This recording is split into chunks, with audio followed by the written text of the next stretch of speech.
El 23 de septiembre de 1972, un impresionante sol otoñal comenzó a elevarse sobre el majestuoso El Capitán, proyectando largas sombras en el valle de Yosemite.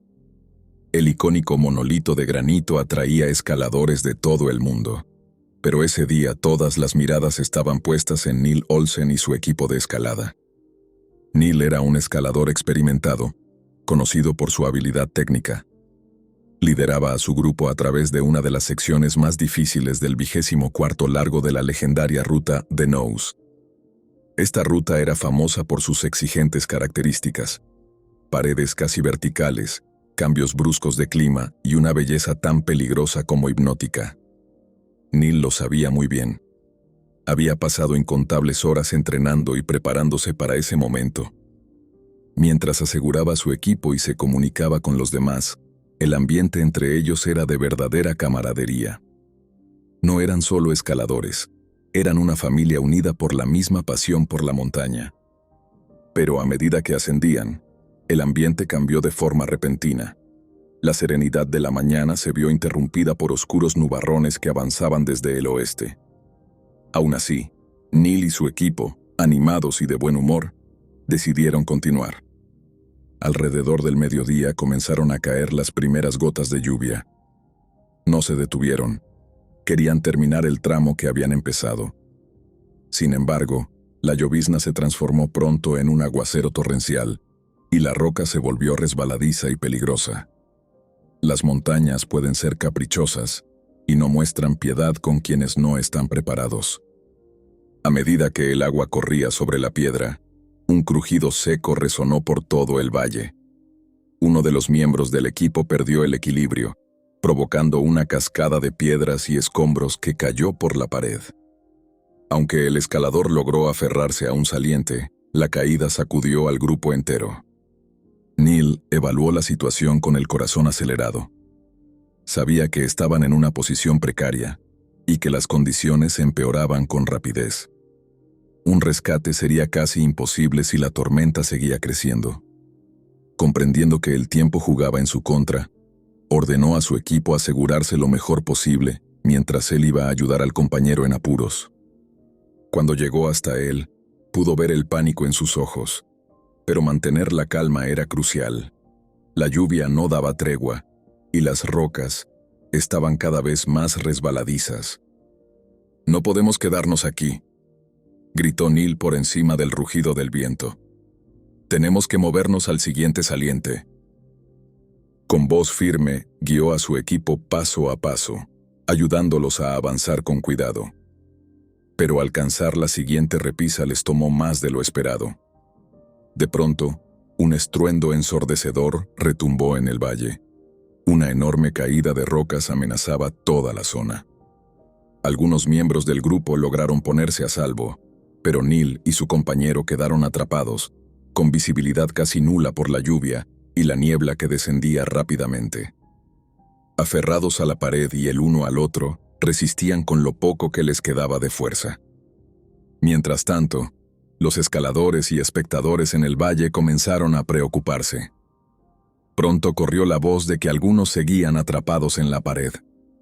Al caer la tarde, el equipo de rescate de Yosemite se movilizó, plenamente consciente de lo difícil que sería la operación bajo aquellas condiciones. Al anochecer, los rescatistas desplegaron helicópteros, aún con la lluvia azotando sus esfuerzos. Desde el aire lanzaron suministros, comida, mantas y cuerdas adicionales. El olor a tierra mojada se mezclaba con la tensión en el ambiente. El tiempo parecía correr en contra de todos. Mientras tanto, Neil seguía transmitiendo esperanza. «No nos rendiremos», dijo con firmeza, tratando de tranquilizar a su compañero. «La ayuda viene en camino». Cada minuto se sentía eterno. La oscuridad los envolvía, como si la montaña misma quisiera tragárselos. De pronto, en medio de la niebla, los reflectores de los helicópteros atravesaron la oscuridad, devolviendo una chispa de esperanza. El sonido de las hélices resonó sobre ellos, vibrando contra las paredes de granito. Los rescatistas estaban ahí. El grupo agitó sus linternas, tratando de señalar su posición. Guiados por las luces, Neil y su compañero comenzaron a descender hacia una zona más segura, moviéndose con extrema cautela. Cada paso era una lucha entre el miedo y la concentración. Finalmente, cuando el terreno se estabilizó, vieron la cuerda que descendía desde el helicóptero, iluminada por los focos. Aquella visión era pura salvación. Exhaustos, empapados y temblando, fueron izados hasta la seguridad del helicóptero, recibidos con abrazos y gritos de alivio por parte del equipo de rescate. De regreso en tierra, bajo la lluvia persistente, Neil y su equipo se abrazaron. Estaban vivos. Habían enfrentado la furia de la naturaleza y habían sobrevivido. Ese día no solo aprendieron sobre la destreza necesaria para escalar una montaña como el capitán, sino sobre algo mucho más profundo: la fuerza del trabajo en equipo y el espíritu indomable del ser humano ante la adversidad.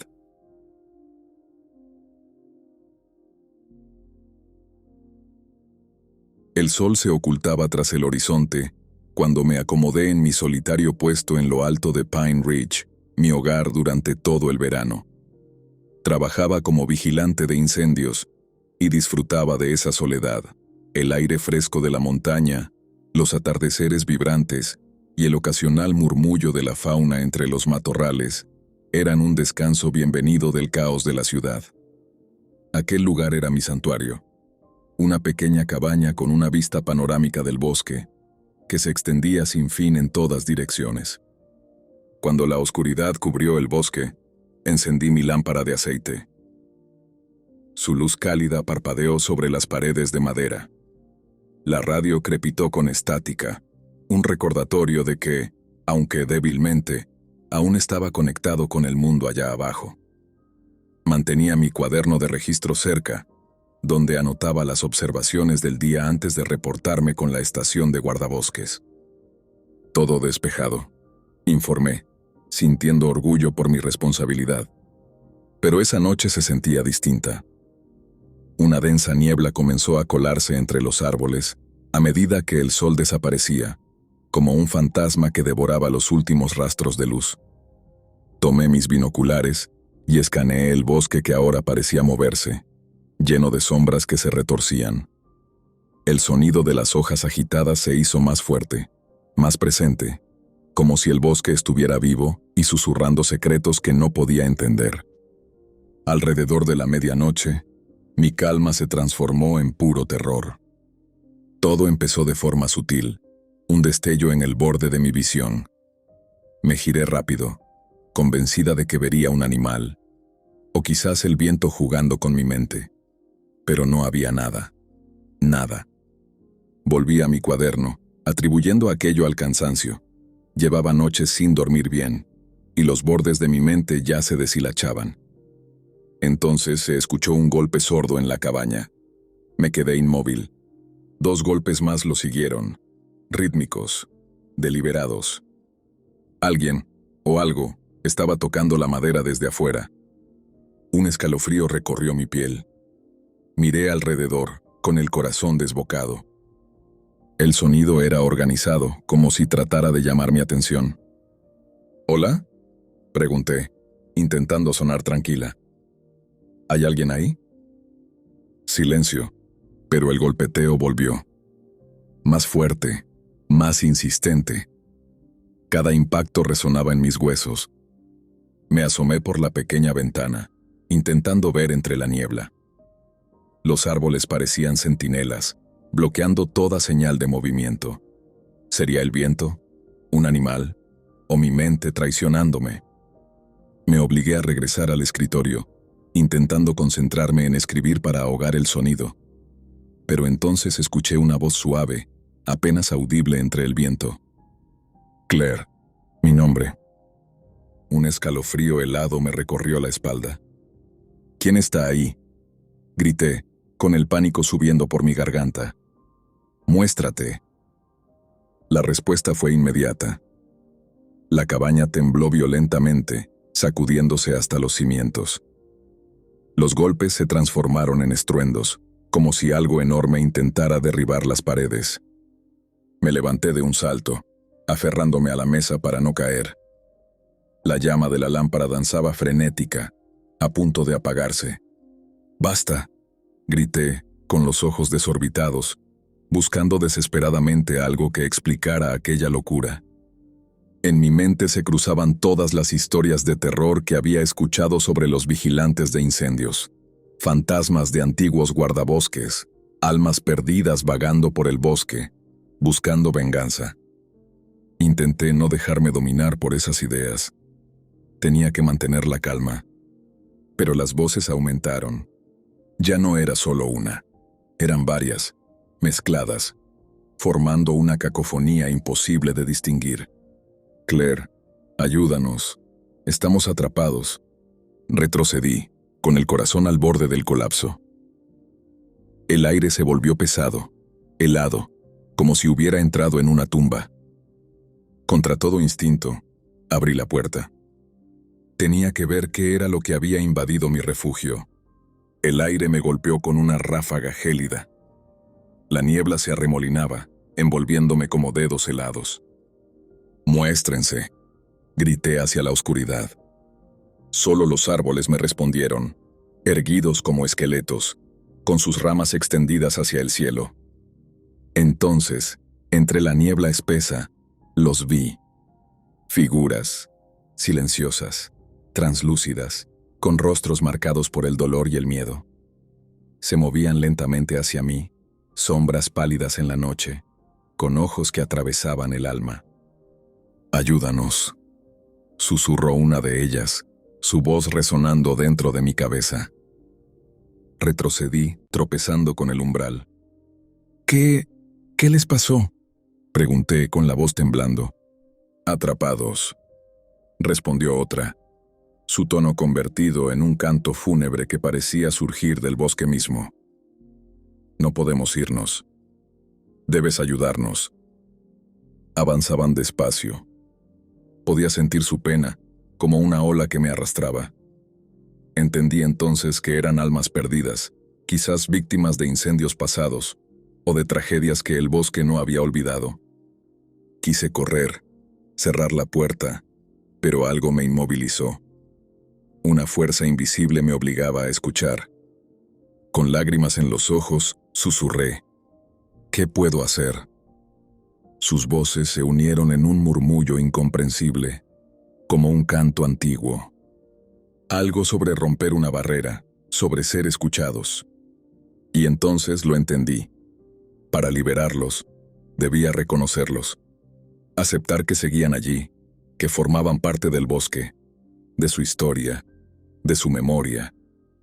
Regresé a la cabaña, fui al centro de la habitación y dije con voz firme: «Los veo, los escucho, reconozco su dolor».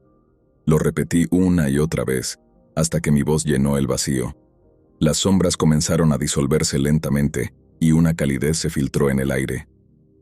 La tristeza que los envolvía se transformó en una brisa suave, como un suspiro liberado. El silencio volvió, y el bosque descansó. Cuando amaneció, la niebla se había levantado. Desde mi torre podía ver el bosque extendiéndose tranquilo hasta el horizonte. Exhausta pero aliviada, respiré hondo. Sabía que Pine Ridge seguiría cargando con el peso de esas almas perdidas, incluso mientras vigilaba a los vivos. A veces, cuando me siento sola en mi puesto, escucho el susurro del viento o el crujir de las hojas, y recuerdo aquella noche helada. Aprendí a escuchar no solo con los oídos, sino con el corazón. Y en esos momentos de soledad, cuando las voces regresan, ya no suenan como gritos de miedo, sino como ecos de esperanza. Porque, aunque hay cosas extrañas en este mundo, a veces un pequeño acto de compasión puede hacer que todo esté bien. Al menos por un tiempo.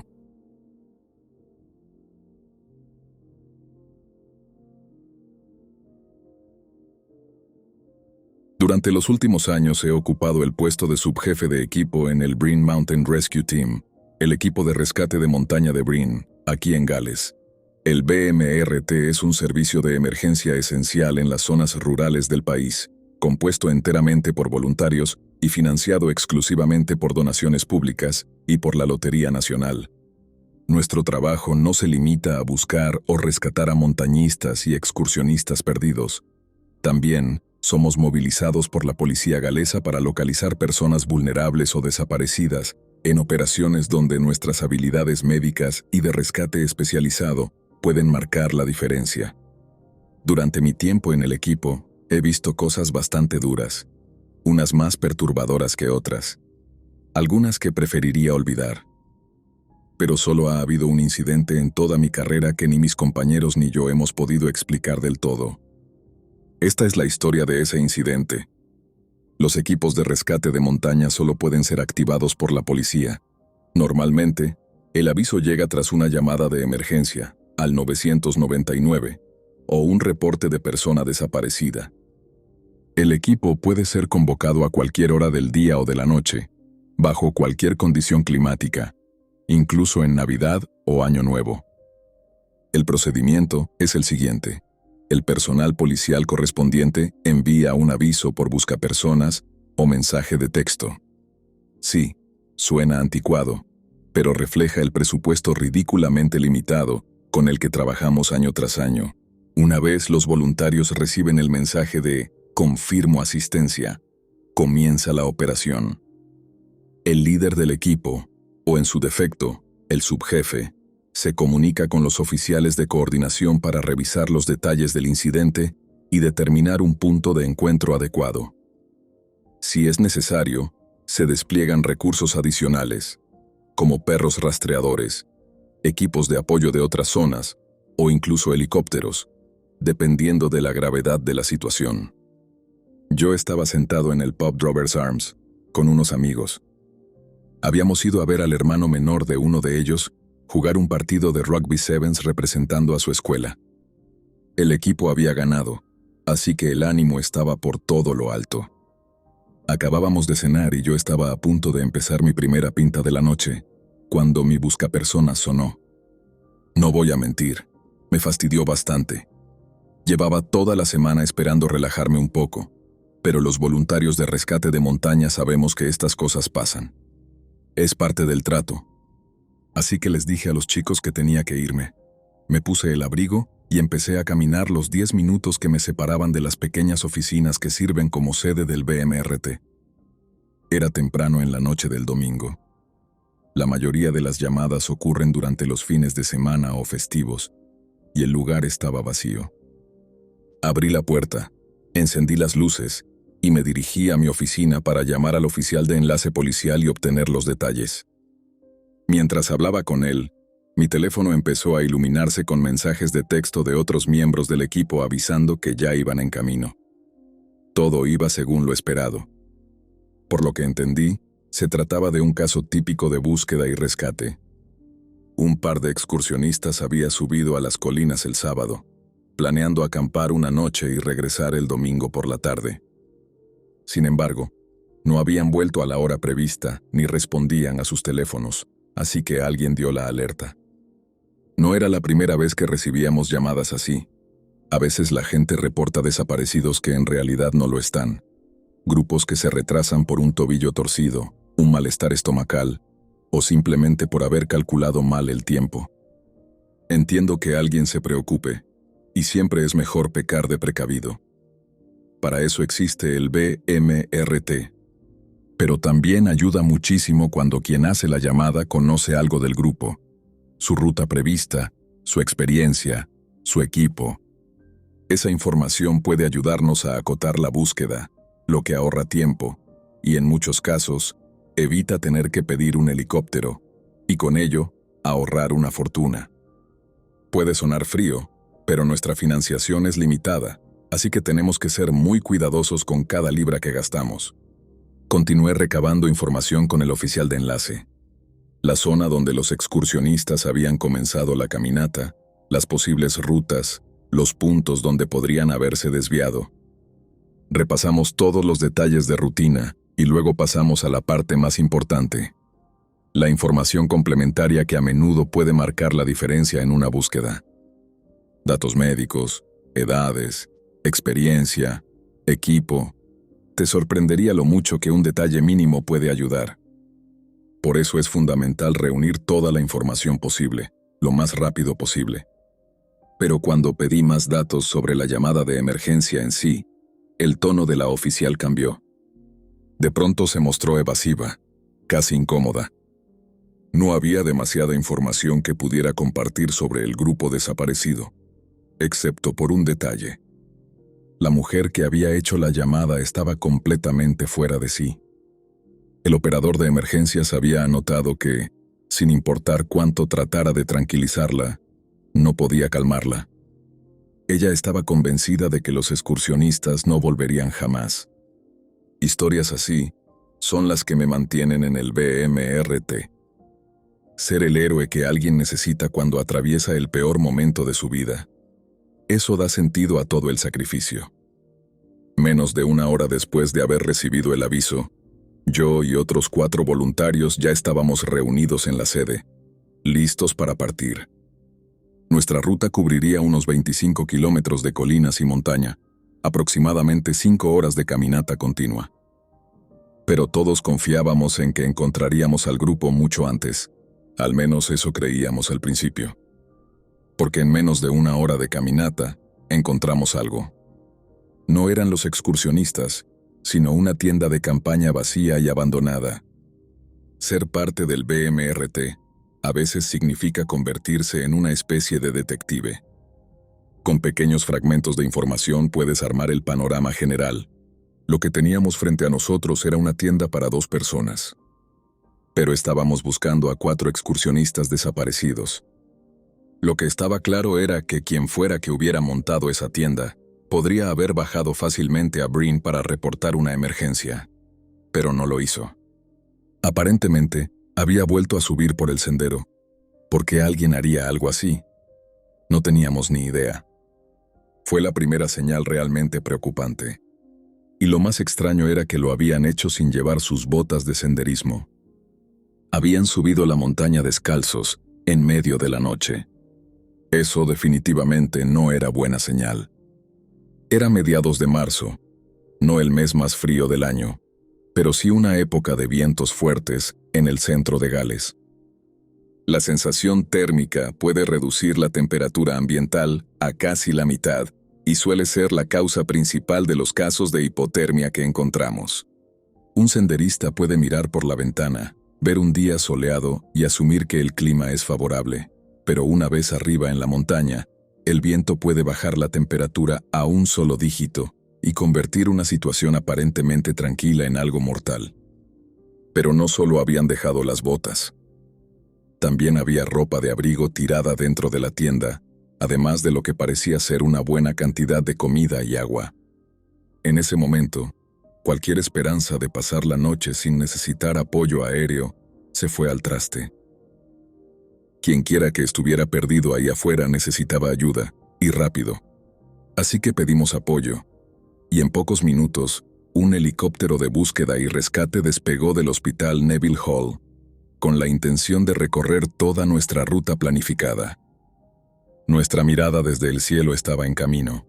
Ya estaba completamente oscuro cuando hicimos la llamada.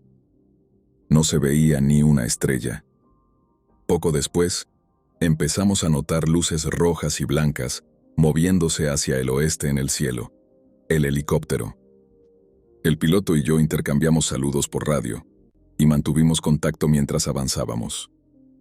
No pasó mucho tiempo antes de que el copiloto reportara algo inusual. A poco más de 1 kilómetro delante de nosotros, habían visto a una persona corriendo por uno de los senderos de la montaña, en dirección contraria a la nuestra. La siguieron por un momento hasta que la perdieron de vista entre un grupo de piedras erguidas. Hay más de 30 piedras erguidas en el Parque Nacional de Brecon Beacons, algunas de siglos de antigüedad, envueltas en mitos. No se sabe con certeza cuántas de ellas son prehistóricas. Algunas parecen ser memoriales, otras marcadores de límites, señales de antiguos caminos o incluso piedras para que el ganado se rascara. Pero fueran lo que fueran, ahora teníamos un nuevo punto de encuentro: las piedras erguidas. Y teníamos que llegar rápido si queríamos encontrar a los desaparecidos con vida. Tardamos unos 45 minutos de dura subida hasta alcanzarlas. Formaban un círculo irregular de unas 5 enormes piedras de granito, desgastadas por los siglos. Según la tripulación del helicóptero, la persona que habían visto corrió fuera del sendero y se metió entre las piedras antes de desaparecer. Probablemente el helicóptero simplemente la perdió de vista, pero ¿por qué alguien en peligro correría lejos de un equipo de rescate y no hacia él? Era un completo misterio. Empezamos a buscar pistas con nuestras linternas. A los pocos minutos, uno de los compañeros me llamó. Detrás de una de las piedras, en una pequeña colina cubierta de hierba, había una abertura en la tierra. Era estrecha, pero lo suficientemente grande como para que un adulto pudiera meterse, y claramente era el lugar perfecto para resguardarse del viento y la lluvia. Apunté la linterna dentro y vi que el pasadizo parecía descender profundamente. Gales solía ser un centro importante de la minería del carbón británica, y el país está lleno de minas y túneles abandonados. Así que al principio, aquel agujero no me pareció nada fuera de lo normal. De hecho, pensé que los excursionistas habrían tenido suerte al encontrar un refugio así. Grité por si alguien se había caído o había entrado buscando abrigo, pero no obtuve respuesta. Entonces llamé a uno de los compañeros que llevaba nuestras cuerdas de escalada.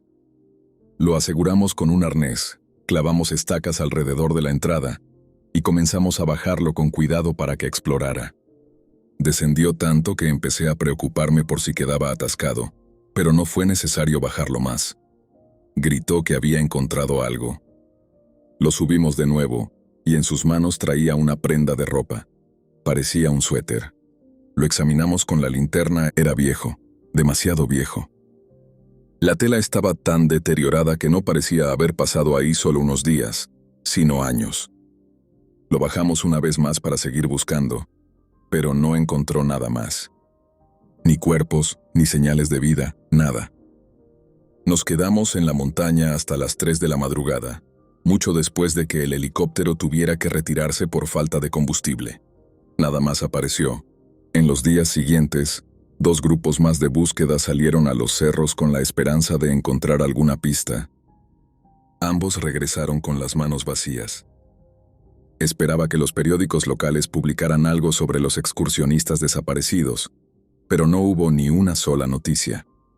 Cuando intenté averiguar por qué, la policía me cerró la puerta una y otra vez, hasta que uno de ellos, sin querer, dejó escapar que un juez del Tribunal Superior de Inglaterra y Gales había impuesto una orden de censura bajo la sección 11 del Contempt of Court Act de 1981, lo que prohibía que cualquier medio publicara información sobre el caso. Pero eso no fue lo que más me inquietó. Lo que realmente me quita el sueño hasta hoy es el nombre bordado en el suéter que encontramos en aquel agujero. Decía Robert Williams, y ese nombre no coincidía con ninguno de los senderistas desaparecidos. Averigüé después que Robert Williams había desaparecido en el pueblo vecino de Neath, en marzo de 2002, 17 años antes de que reportaran a los excursionistas perdidos. ¿A quién había visto la tripulación del helicóptero esa noche, corriendo entre las piedras erguidas? ¿A uno de los senderistas o al mismísimo Robert Williams? Sea quien sea, no puedo evitar pensar que las respuestas a todas esas preguntas siguen ahí abajo, en el fondo de aquel túnel, escondidas entre las piedras.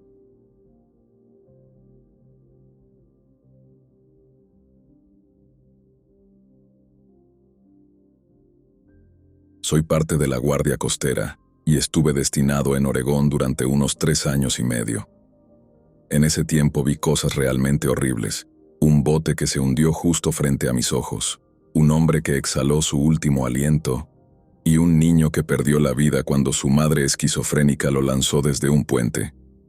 Y esos son solo algunos ejemplos. Lamentablemente, cosas así se vuelven parte de la rutina diaria de un guardacostas. Pero siempre ha habido algo en el mar, algo que guarda un tipo de misterio imposible de explicar. En noviembre de 2014, recibimos una llamada de nuestra estación hermana.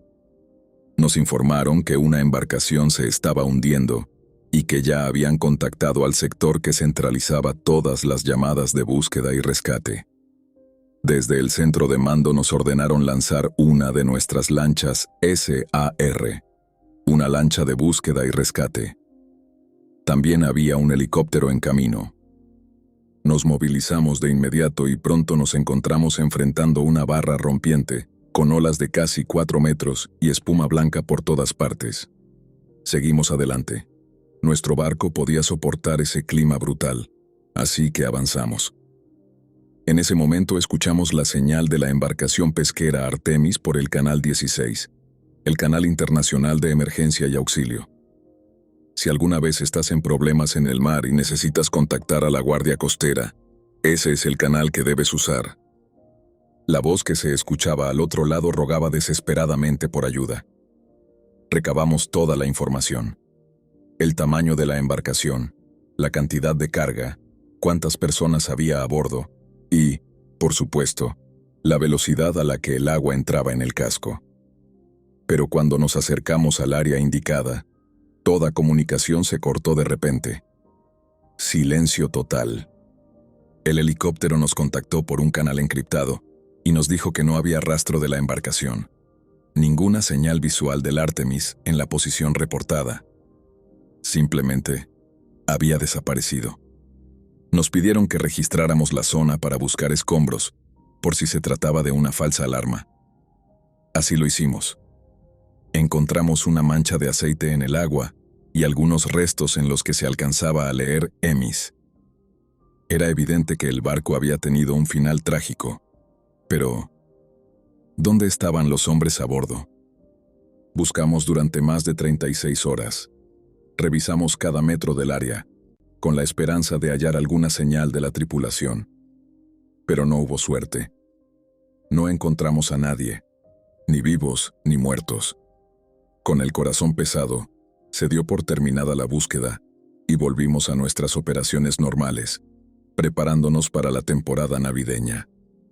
Una semana después, las cosas comenzaron a ponerse verdaderamente extrañas.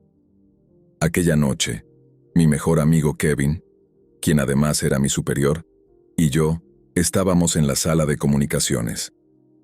Eran alrededor de las 20 horas, y no esperábamos ningún tipo de tráfico por radio a esa hora. Kevin acababa de abrir la boca para responder a una broma mía cuando, de repente, las luces del panel se encendieron en rojo. Estaba entrando una llamada por el canal 16. «Mayday, Mayday. Alguien, ayúdennos», gritó una voz distante a través del altavoz. Pero no sonaba como una voz de este mundo. Era hueca, apagada, como si alguien gritara dentro de una taza de metal mientras caía por un pozo. Un escalofrío me recorrió la espalda. Me incliné hacia adelante y respondí: «Unidad en emergencia. Aquí estación de la Guardia Costera de Marble Bay. Indique su posición y naturaleza de la emergencia, cambio». Pero antes de recibir respuesta, todas nuestras radios comenzaron a enloquecer. Las luces parpadearon y un rugido de estática llenó la sala. Corrimos de un panel a otro, intentando bajar el volumen, hasta que finalmente el ruido se desvaneció. Y quedó un silencio absoluto. Kevin y yo nos miramos sin decir palabra, con esa sensación en el pecho de que algo estaba terriblemente mal. «Revisa las líneas de dirección», me ordenó. Ingresé los datos en nuestro mapa interactivo, y 2 líneas rojas se cruzaron en un punto exacto del océano, señalando de dónde había provenido la llamada. Kevin se quedó inmóvil, sacudiendo la cabeza con incredulidad. «No puede ser», murmuró. Era el mismo punto donde el Artemis había desaparecido. Contactamos al sector para confirmar si ellos también habían recibido la llamada, pero respondieron que su frecuencia estaba completamente en silencio. Nadie más había escuchado nada. Lo archivamos como una posible llamada falsa. Pero hasta el día de hoy, casi 3 años después, sigo convencido de que aquella voz pertenecía a la tripulación perdida del Artemis. Quizá era su última súplica de auxilio antes de que sus almas se perdieran para siempre en las profundidades saladas del mar.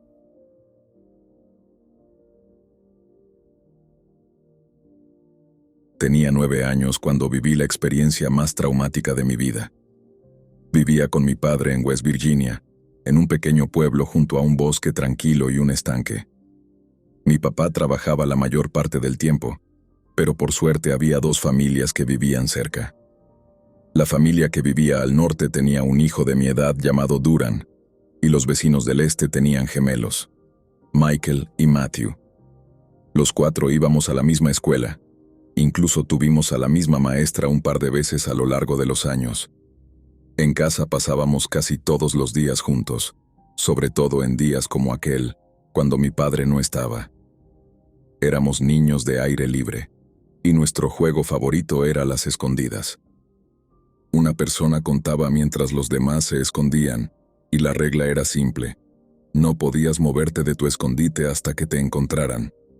Era un juego divertido, lleno de suspenso, pero nunca fue tan intenso como aquel día. Esa tarde nos adentramos más en el bosque, quizá más de lo que se suponía que debíamos. Era el turno de Duran para buscar. Recuerdo que los otros 3 corrimos en direcciones opuestas, tratando de contener la risa. Yo encontré mi escondite rápido, debajo de un árbol caído, cuyas ramas formaban algo así como un tipi natural. Esperé ahí varios minutos, pero extrañamente nunca escuché a Duran gritar el clásico: «¿Listos o no? Allá voy». Cuando los 10 minutos se convirtieron en 30, salí de mi escondite y corrí hacia el lugar donde lo había visto por última vez. Matthew y Michael ya estaban allí, con la misma expresión preocupada que yo. «¿Dónde está Duran?», pregunté. Matthew negó con la cabeza y Michael seguía mirando alrededor, buscando alguna pista. Pasamos horas buscándolo, llamando su nombre una y otra vez, hasta que oscureció. El miedo infantil de ser reprendidos por nuestros padres nos obligó a regresar a casa. No pasó mucho tiempo hasta que mi padre recibió una llamada de la madre de Duran, preguntando si sabíamos algo de él. Mi padre me enfrentó de inmediato. Lloré. Me derrumbé y le conté todo sobre el juego que había salido mal. Durante las siguientes 2 semanas, se organizó una operación de búsqueda y rescate. Policías, bomberos y padres del vecindario rastrearon cada rincón del bosque, pero no encontraron nada. Nada. Hasta el comienzo de la 3ª semana. Para entonces, los únicos que seguían buscando eran los padres de Duran y un grupo de voluntarios del servicio forestal. Finalmente, lo encontraron. Me dijeron que no estaba vivo, pero jamás me contaron la verdad sobre lo que había ocurrido. Desde ese día, mi padre me prohibió volver a poner un pie en ese bosque. Se aseguró de que cualquier tiempo que pasara afuera fuera bajo su estricta mirada. Y no fue hasta muchos años después, durante una visita de Acción de Gracias en 2017, que por fin supe algo más. Yo tenía 32 años cuando mi padre me miró con una expresión más fría y sombría que cualquier otra que le hubiera visto antes. «Duran, estaba en los árboles», me dijo. «¿Cómo que en los árboles?», le pregunté confundido. «Se atascó en uno». Estaba listo para escuchar la verdad. Mi padre me miró fijamente y murmuró: «No, hijo. Duran estaba en los árboles, en varios de ellos. Había partes de él por todas partes. Lo único que no había era en el suelo». Sentí que se me helaba la sangre. No podía respirar. ¿Qué? ¿Cómo pasa algo así? ¿Quién le hizo eso? Grité sin darme cuenta, la rabia mezclándose con el miedo. «Nadie lo sabe, Greg. Nadie tuvo una pista en 23 años», respondió con voz baja. «Supongo que ahora entiendes por qué nunca te dejé volver a ese bosque después de su desaparición. Y eso es todo. No hay mucho más que contar. Tal vez quieras saber más, pero yo no. Prefiero no saber qué fue lo que hizo que mi amigo de la infancia terminara esparcido por todo el bosque. Solo te diré esto: ten cuidado, porque incluso hoy, en tiempos modernos, todavía hay misterios. Misterios peligrosos, capaces de llevarse a tus seres queridos en un abrir y cerrar de ojos».